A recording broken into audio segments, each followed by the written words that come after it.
And the Pentagon this morning revealing more details about this mission called, as we said, Operation Midnight Hammer. Here's more from Defense Secretary Pete Hegseth on how they carried out the mission. This is a plan that took months and weeks of positioning and preparation so that we could be ready when the President of the United States called. It took a great deal of precision. It involved misdirection and the highest of operational security. And we are joined now by ABC News senior Pentagon reporter Luis Martinez. Luis, thank you for being with us. You just heard Secretary Hegseth there talking about the amount of planning that this took. He said weeks, months. Is there any indication how far back this operation had been planned? Janae, it was very important to hear what the Secretary said, but that it was regards to weeks and months of pre-positioning and planning, which means that some of the assets involved had to be put in place quite some time back. What we are aware of is that the United States has had essentially plans on the books for quite some time. We are talking years of potential strikes for potential scenarios involving attacking Iran for whatever scenario might be involved, whether it was for attacking their nuclear facilities, whether it may have been for, let's say, a proportional response to some kind of an attack on U.S. forces. But we do know that these plans are constantly being updated.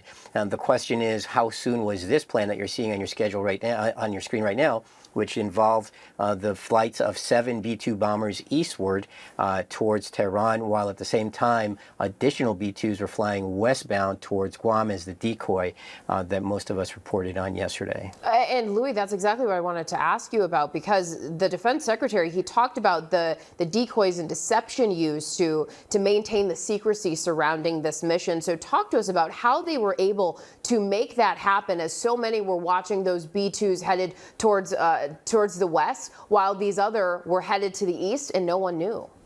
No, that's exactly right, Janae. A lot of flight trackers, a lot of radio enthusiasts were picking up that B-2s had taken off at some point in the night from Whiteman Air Force Base in Missouri. Now, it's very important to stress that Whiteman Air Force Base is the only location where 19 of these B-2 bombers are located. That's the only place. So everyone's eyes were fixated on this base. So when we saw that flight trackers were picking up, flight refuelers were heading westbound, and that some radio transmissions noticed the call signs for these B-2s heading westbound, we found from U.S. officials that they were headed towards Guam and that there were no further orders.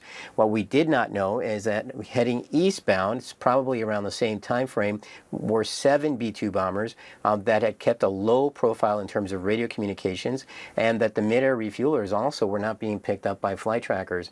So it goes to show that even though we live in an age where modern tools can assist us in kind of predicting military action, the military can still carry out operations in secret, because not all of the information is going to be available, especially if they maintain a low communications profile. And Luis, while we have you, I want to ask you about these massive ordnance penetrators, or MOPS as they're called. That's what we've been calling those bunker busting bombs. They had only been used in testing before. Now we have seen them used in this case. What can you tell us about those? Well, Janae, we know the depths to which these bombs could go, and there was some concern that potentially these bombs could not reach down deep enough into where into these enrichment areas at Fordo. So that was one of the concerns. But what we had reported is that more than likely multiple bomb drops were going to have to be taken, and we know that each of these B-2 stealth bombers is capable of carrying 2 of these 30,000-pound bombs. Then we know that 14 of these bombs were dropped at both Fordo and at Natanz, indicating that each of these 7 B-2 bombers dropped their full payload. Well, what we are getting back is, in terms of an early bomb damage assessment, is coming from Secretary Hegseth and from General Dan Kane, the chairman of the Joint Chiefs, who essentially say that so far early indications are that the areas were severely destroyed at both Fordo and Natanz. But again, only these bombs, it was believed, are the ones capable of destroying these underground facilities. And while we await a further bomb damage assessment, at least the initial read is that they were successful. And the Defense Secretary saying that Iran's nuclear program has been obliterated, but as you mentioned, we still need further verification to confirm that. Luis Martinez, thank you so much.